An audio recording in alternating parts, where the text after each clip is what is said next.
नमस्कार, खबर दमदार में आप सभी का बहुत स्वागत है। मैं हूं आपके साथ में अमनदीप। खबरों की शुरुआत करेंगे। सबसे पहले बात करेंगे कन्नौज की।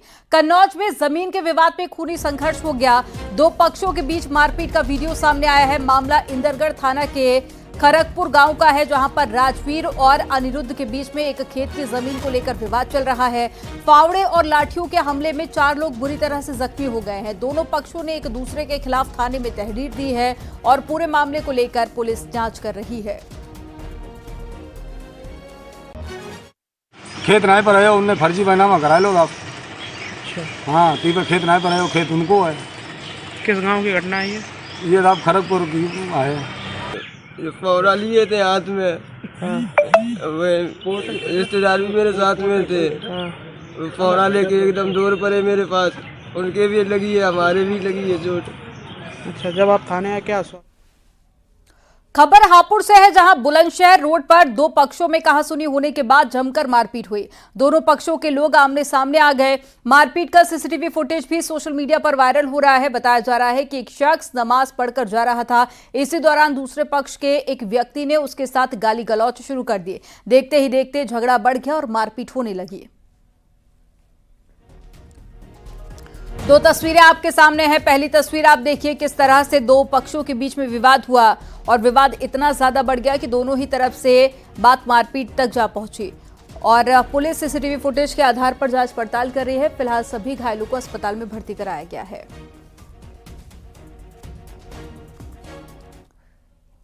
कासगंज में नदी के किनारे 4 गोवंशों के अवशेष मिले हैं और गांव वालों ने पुलिस को इसकी जानकारी दी। जानकारी मिलते ही हिंदू संगठन के नेता भी मौके पर पहुंच गए।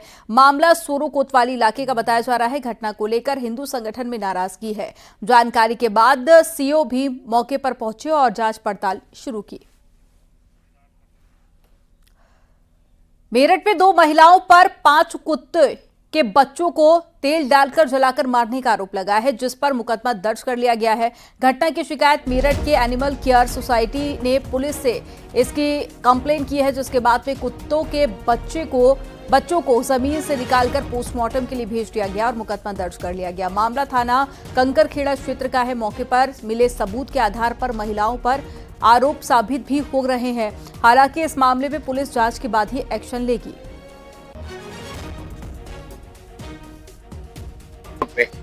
वहां पर एक कुतिया ने 5 बच्चे दिए हुए थे, जो कि वही मोहल्ले की रहने वाली है। लोग उसे खाना पीना देते हैं।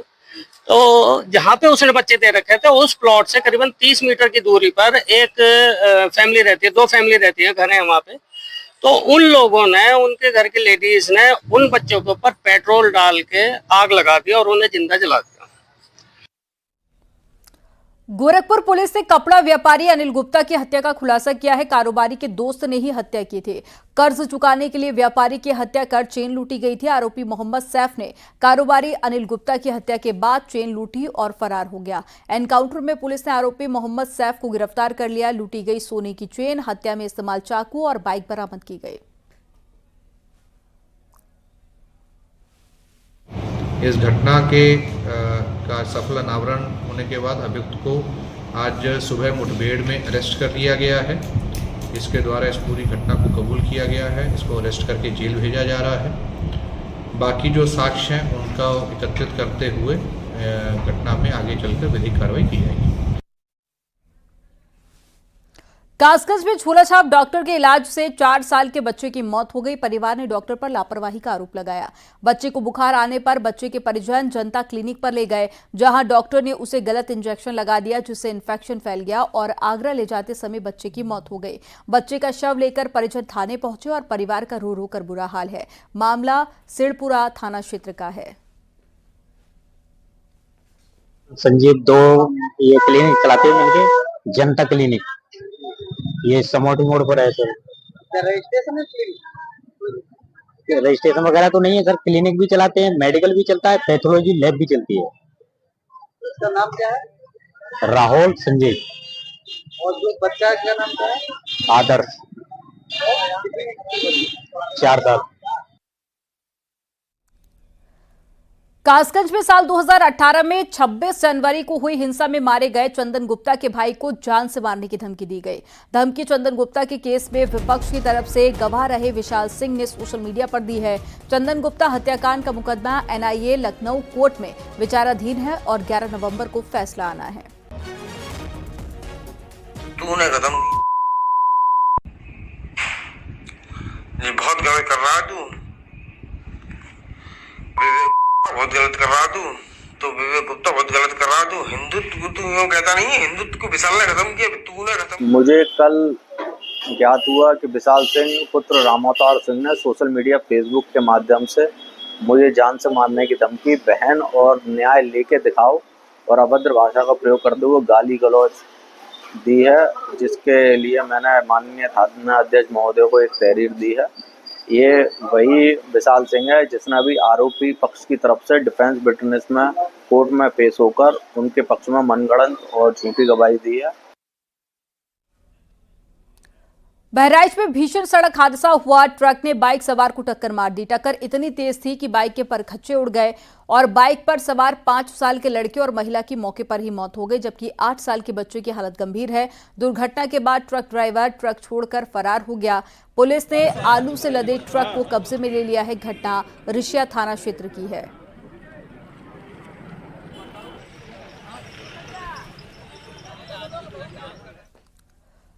खबर ग्रेटर नोएडा से है, जहां पर अवैध हथियारों की सप्लाई करने वाले गैंग का पुलिस ने पर्दाफाश कर लिया और 2 तस्करों को गिरफ्तार कर लिया और उनके कब्जे से 6 पिस्टल, 12 मैगजीन और साथ ही 215 कारतूस बरामद किए गए हैं। ये गैंग दिल्ली NCR में अवैध हथियारों की सप्लाई करते थे और मेरठ से कम दामों में हथियार लेकर आते थे।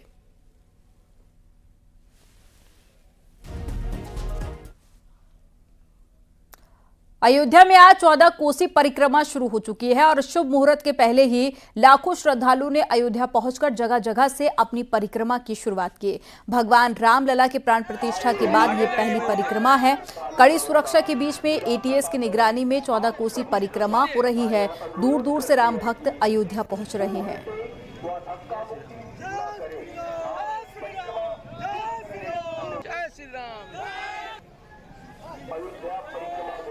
और फर्स्ट बार मेरा परिक्रमा 14 कोसी मार्ग है और इस बार राम जन्मभूमि का पहला प्राण प्रतिष्ठा की वजह से ये 14 कोसी परिक्रमा, भगवान का यही प्रार्थना करूंगा कि हमारा परिक्रमा 14 कोसी सफल और मनपूर्ण बनाए रखें। बहुत खुशी है और बहुत अच्छा भी लग रहा है। हम लोगों को यहाँ आकर उनकी बहुत कृपा है। यहाँ की व्यवस्था भी बहुत अच्छी है। वो यहाँ सेफ फील हो रहा है और पूरी यात्रा करने में हर जगह अच्छी अच्छी व्यवस्थाएं हैं।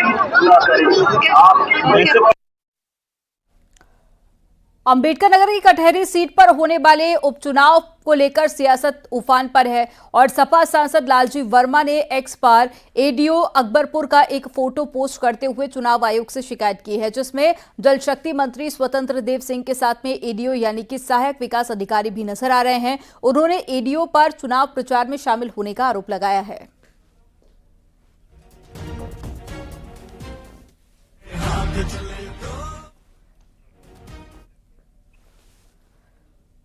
अलीगढ़ मुस्लिम यूनिवर्सिटी के अल्पसंख्यक दर्जे को लेकर अलीगढ़ के बीजेपी सांसद सतीश गौतम ने बड़ा बयान दिया। उन्होंने कहा कि वो लोकसभा में प्राइवेट बिल लाएंगे जिससे AMU से अल्पसंख्यक दर्जा वापस लिया जा सके। उन्होंने कहा कि जब केंद्र सरकार AMU को फंड देती है तो फिर उसके अल्पसंख्यक दर्जे का क्या औचित्य रह जाता है।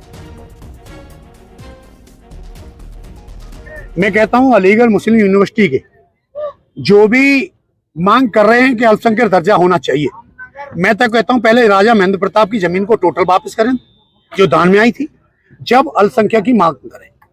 ये यूनिवर्सिटी केंद्र शासित पैसे से चलती है। जो यूनिवर्सिटी केंद्र शासित पैसे से चलती है वो कोई अल्पसंख्यक दर्जा प्राप्त यूनिवर्सिटी नहीं हो सकती। इसमें हमारे गरीब बच्चे, SC ST OBC बच्चों को शिक्षा का पूरा अधिकार है और उसमें पढ़ेंगे। किसी भी भूमि पर जिस तरह की मानसिकता ये लोग रखते हैं और लड्डू बांट रहे थे, ये कभी भी इनकी खुशी पूरी नहीं होंगी। जिस तरह से मैं लोकसभा के अंदर हर बार मांग उठाता आया हूं, अब के लोकसभा सेशन में प्राइवेट बिल लाने का काम करूंगा। करहल से सीएम योगी आदित्यनाथ ने अखिलेश यादव पर करारा तंज कसा। मुख्यमंत्री योगी ने अखिलेश को बबुआ बताया और कहा कि बबुआ अभी बालिग नहीं हुआ है, इसलिए कभी कभी ऐसा काम कर देता है जिससे मैनपुरी वासियों के सामने संकट खड़ा हो जाता है।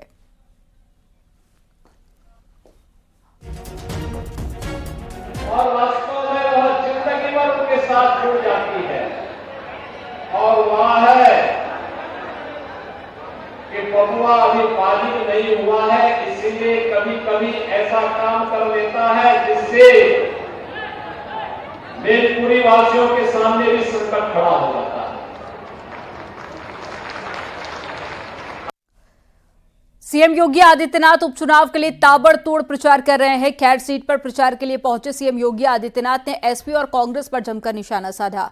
सीएम योगी आदित्यनाथ ने कहा कि हमें बांटने वाले लोगों से सावधान रहना है, इनके बहकावे में आए तो फिर से यूपी के सामने पहचान का संकट पैदा होगा। समाजवादी पार्टी सभ्य समाज के लिए कलंक है और लाल टोपी के काले कारनामे हैं।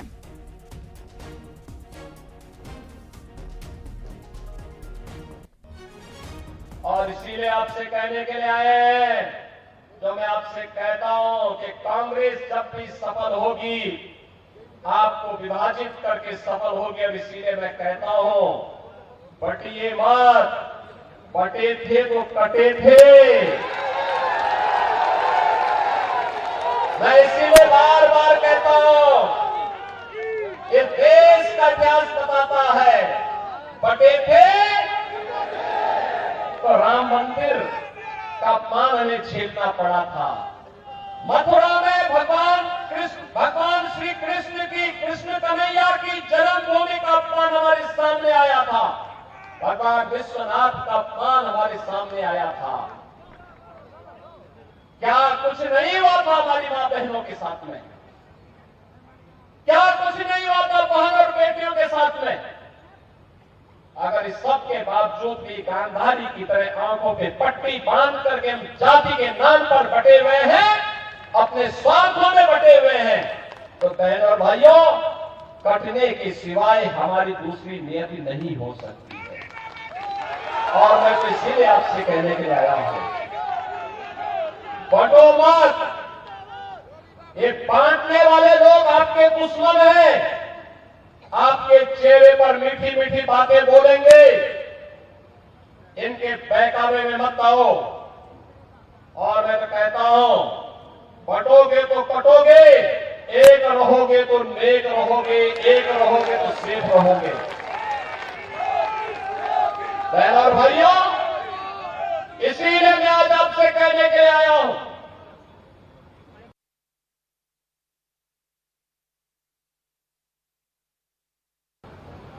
इसकी पहचान क्या है, इसका असली चेहरा देखना है। अयोध्या में निषाद और कश्यप जाति की बेटी के साथ इनके नेता ने जो किया था, मोइन खान ने जो कृत्य किया था, वो किसी से छुपा हुआ है क्या? इनके एक नेता कन्नौज में भी है, उसने जो कृत्य किया था एक बेटी के साथ में। बहनों और भाइयों, सभ्य समाज के लिए कलंक है। और मैं इसीलिए बार बार कहता हूं, ये लाल टोपी काले कारनामे इसको पनपने मत दीजिए। उत्तर प्रदेश को ये लोग फिर से जो विकास की मुख्य धारा के साथ जुड़ करके सुरक्षा और समृद्धि का एक मानक तय कर रहा है। लखनऊ में समाजवादी पार्टी के दफ्तर में खजांची का जन्मदिन मनाया गया। इस दौरान अखिलेश यादव ने केंद्र और यूपी सरकार पर जमकर निशाना साधा। नोटबंदी के दौरान जन्म लेने वाले खजांची यादव का 8वां जन्मदिन मनाया गया और समाजवादी पार्टी अध्यक्ष अखिलेश यादव भी इस दौरान मौजूद रहे। और सपा कार्यालय में हर साल खजांची का जन्मदिन मनाया जाता है। अखिलेश यादव ने खजांची को साइकिल भी गिफ्ट की और अखिलेश यादव ने कहा कि बीजेपी घबराई हुई है और अब इनका काउंटडाउन शुरू हो गया है। जो इनकाउंटर वाले हैं उनका काउंटडाउन शुरू हो गया है।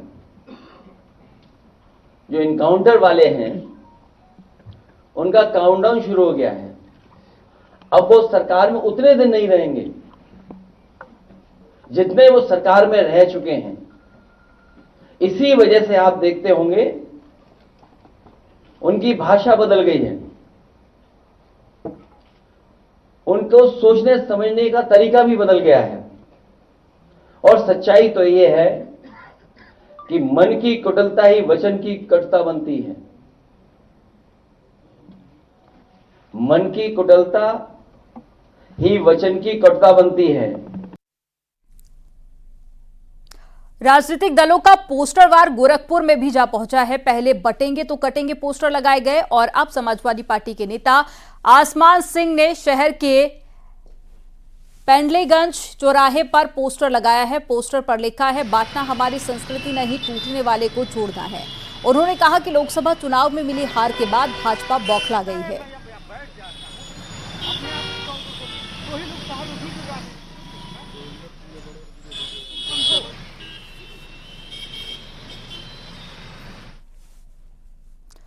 लखनऊ में बीजेपी के संगठन चुनाव को लेकर कार्यशाला का आयोजन किया गया, जिसमें राज्यसभा सांसद नवीन जैन बतौर लखनऊ महानगर जिला चुनाव अधिकारी मौजूद रहे। इस दौरान सांसद नवीन जैन ने चुनाव के लिए मंडल चुनाव अधिकारियों की घोषणा की है और कार्यक्रम में इस दौरान महानगर अध्यक्ष आनंद द्विवेदी, वरिष्ठ बीजेपी नेता नीरज सिंह, विधायक नीरज बोरा समेत कई लोग शामिल हुए।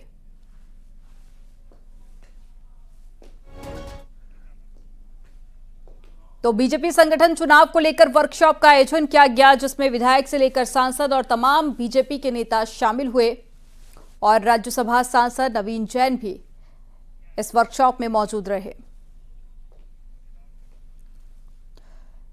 त्योहारों के बाद स्टेशनों पर उमड़ी भीड़ को मैनेज करने के लिए गोरखपुर रेलवे स्टेशन के बाहर 4 जगह पर होल्डिंग एरिया बनाए गए हैं और इन होल्डिंग एरिया में यात्रियों के लिए कुर्सी, मेज और साथ ही पानी की व्यवस्था की गई है। साथ ही एक डिस्प्ले बोर्ड भी लगाया गया है, जिसमें ट्रेनों की स्थिति के बारे में जानकारी दी जा रही है। त्योहारों के बाद अब बड़ी संख्या में लोग महानगरों की तरफ रुख कर रहे हैं और उन लोगों को मैनेज करने के लिए, क्राउड मैनेजमेंट के लिए रेलवे प्रशासन ने जगह जगह इस तरीके से विश्रामालय बना रखा है। गोरखपुर रेलवे स्टेशन पे 4 जगहों पे इस तरीके की विश्रामालय बनाया गया है और वहाँ पे बाकायदा टीवी स्क्रीन बड़ी सी लगाई गई है, जहाँ पे ट्रेनें की संख्या बताई जा रही है, कौन सी ट्रेन कितने बजे आएगी इसका भी यहाँ पे इसको शो किया जा रहा है। और इसी के साथ लोगों के बैठने के लिए कुर्सी है, मेज है और पंखे की व्यवस्था की गई है, पानी की व्यवस्था की गई है, जिससे जो यात्री यहाँ पे इंतजार करने के लिए आए, जो यात्री यहाँ पे रुके, उनको कोई दुविधा ना हो, किसी तरीके की कोई असुविधा ना हो और उनकी ट्रेन किस प्लेटफॉर्म पे कितने बजे आएगी यहीं से पता चल जाए, जिससे वो अधिक समय तक स्टेशन पे ना रुके। यहाँ से जब उनकी ट्रेन आने का वक्त हो तो यहाँ से स्टेशन पे जाएं और वहाँ से अपनी ट्रेन में बैठ के अपना सफर पूरा कर सकें। अखिलेश पांडे के साथ रामगोपाल द्विवेदी, न्यूज 18 गोरखपुर। दीपावली और छठ पर्व के बाद बड़ी संख्या में प्रवासी महानगरों की तरफ रुख कर रहे हैं। गोरखपुर रेलवे स्टेशन पर यात्रियों की भीड़ को मैनेज करने के लिए आरपीएफ जनरल डिब्बों को बाहर लाइन लगवाकर यात्रियों को बैठाया जा रहा है। पूर्वोत्तर रेलवे के सीपीआरओ ने बताया कि बड़ी संख्या में स्पेशल ट्रेनें चलाई जा रही हैं, जिससे यात्रियों को सीट मिल सके। दीपावली और छठ के बाद अब यात्रियों की वापसी शुरू हुई है और इस वक्त मैं गोरखपुर रेलवे स्टेशन पे खड़ा हूँ। ये कटिहार अमृतसर एक्सप्रेस है और जनरल डिब्बे में चढ़ने के लिए यात्रियों की ये भीड़ है। हालांकि जो मैनेजमेंट है वो आरपीएफ के द्वारा बहुत ही बेहतर मैनेजमेंट किया गया है।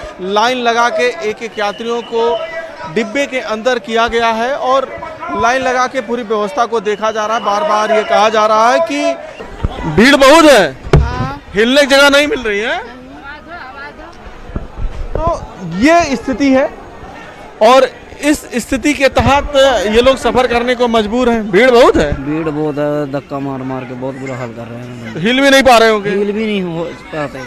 सभी ट्रेनों में नो रूम की स्थिति है। जो रेगुलर चलने वाली ट्रेनें थी वो तो महीनों पहले बुक हो गई थी और जो स्पेशल ट्रेनें चलाई गई उसमें भी स्थिति वेटिंग की है, लंबी वेटिंग है। स्टेशनों पे आरपीएफ के द्वारा, रेलवे प्रबंधन के द्वारा बेहतर व्यवस्था की गई है और ये कोशिश की जा रही है कि सिस्टमेटिक ढंग से लोगों को उनके डिब्बों में चढ़ाया जाए।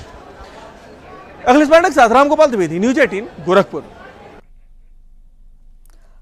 अमेठी के गौरीगंज से समाजवादी पार्टी के बागी विधायक राकेश प्रताप सिंह अपने विधानसभा से अयोध्या तक पदयात्रा करेंगे।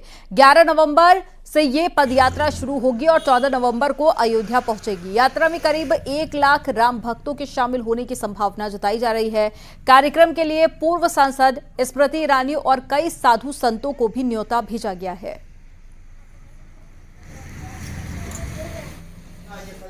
तो पदयात्रा की तैयारी की जा रही है और सपा के बागी विधायक राकेश प्रताप सिंह इसका आयोजन करने जा रहे हैं, जिसमें तमाम राम भक्त तो शामिल होंगे ही और स्मृति ईरानी को भी इसमें न्योता दिया गया है। मैंने अपने विधानसभा सहित जनपद के विधानसभा के प्रत्येक परिवार को और जनपद के लगभग परिवारों को हम सबको आमंत्रित किए हैं। मुझे लगता है कि 15 से 20 हजार लोगों तक अंत तक दर्शन करने पहुंचेंगे अयोध्या। उन्नाव से एक सनसनीखेज मामला सामने आया। एक मां पर आरोप है कि उसने अपनी 7 दिन की नवजात बच्ची को जलते चूल्हे में फेंक दिया। ये आरोप बच्ची के पिता ने लगाया है। मामला आसीवन थाना इलाके का है। बच्ची के पिता ने बताया कि उसकी पत्नी को शराब की लत है और पत्नी ने ही बच्ची को आग के हवाले कर दिया। नवजात की चीख पुकार सुनकर वो वहां पहुंचा और बच्ची को सीएचसी लेकर गया, जहां से उसे गंभीर हालत में लखनऊ रेफर कर दिया गया। नवजात 50% से ज्यादा जल गई है। क्या मामला हुआ है? मामला हमारी बीवी ने बच्चों को चूल्हे में डाल दिया। कै दिन की बच्ची थी? आज वो 7वां दिन है। 7वें दिन की बच्ची। क्या मामला हुआ था, क्यों फेंक दिया? जी सर, आज मियाँगंज आई थी, यहाँ से दारू लिया हो या भांग खाया हो, नशेबाजी बहुत। तो क्या तुम्हारी पत्नी नशे भी करती? नशा जी सर करती। क्या नाम है पत्नी का? रोशनी। अच्छा, तो बच्ची। उत्तर प्रदेश में मदरसों की जांच तेज हो गई है। 4000 से ज्यादा गैर मान्यता प्राप्त मदरसों की जांच हो रही है। मदरसों में फंडिंग, जमीन, पढ़ाई और साथ ही इसके अलावा 7 बिंदुओं पर जांच की जा रही है। गोंडा में 19 गैर मान्यता प्राप्त मदरसों की जांच चल रही है और धानेपुर थाना इलाके के कई मदरसों में एटीएस ने पहुंचकर जांच की और 286 मकतब भी एटीएस टीम के निशाने पर है। और सीएम योगी के निर्देश पर प्रदेश के कई जिलों में जांच हो रही है। नेपाल से सटे इलाकों में भी मदरसों को विदेशी फंडिंग की सुगबुगाहट है। उत्तर प्रदेश में अवैध तरीके से चलाए जा रहे मदरसों को लेकर योगी सरकार सख्त है। योगी सरकार ने एटीएस जांच के आदेश दिए हैं और उत्तर प्रदेश के लगभग 4000 से अधिक अवैध मदरसों की या तो उनमें अवैध फंडिंग हो रही है या फिर अवैध तरीके से खाते चलाए जा रहे हैं, अवैध तरीके से ज़मीनें हैं या फिर गलत तरीके से मान्यता हथिया ली गई थी। ऐसे मदरसों की जांच चल रही है। उसमें गोंडा में 19 अवैध मदरसे हैं, वहीं 286 मकतब भी हैं। प्रदेश सरकार के निर्देश पर एटीएस टीम जांच कर रही है और भौतिक सत्यापन, खातों की, इसके अलावा तमाम पहलुओं पर जांच कर रही है। नेपाल चूँकि पड़ोसी देश है, ऐसे में नेपाल के रास्ते अवैध तरीके से फंडिंग और भी तमाम तरीके से इलीगल एक्टिविटी की जांच एटीएस टीम कर रही है। देवमणि त्रिपाठी, न्यूज़ 18 गोंडा। लखीमपुर खीरी में करीब 3.5 घंटे की मशक्कत के बाद 2 लड़कों को पानी की टंकी से नीचे उतारा गया। तहसील और पुलिस प्रशासन की मन्नतों के बाद में दोनों नीचे उतरे। वहीं आरोपी लेखपाल को भी सस्पेंड किया गया। जमीन विवाद के निपटारे को लेकर 9 लाख रुपए ऐंठने का आरोप लेखपाल पर लगा था और इसी के विरोध में दोनों युवक ऊपर चढ़ गए थे।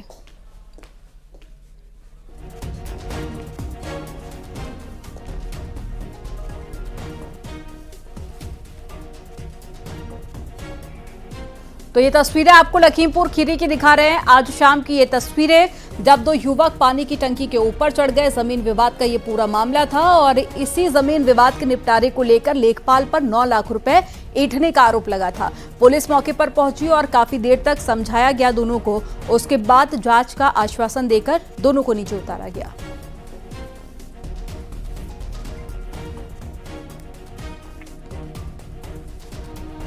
तो 3.5 घंटे की कड़ी मशक्कत के बाद दोनों नीचे उतरे और मौके से ये तस्वीरें जब दोनों पानी की टंकी पर ऊपर चढ़े थे। ये दो तस्वीरें आपको दिखा रहे हैं। ये पहली तस्वीर है जब दोनों को नीचे उतारा गया, उससे कुछ देर पहले की, और ये आज शाम की तस्वीर है आपके सामने जब दो युवक पानी की टंकी के ऊपर चढ़ गए थे और नीचे कूदने की बात कह रहे थे।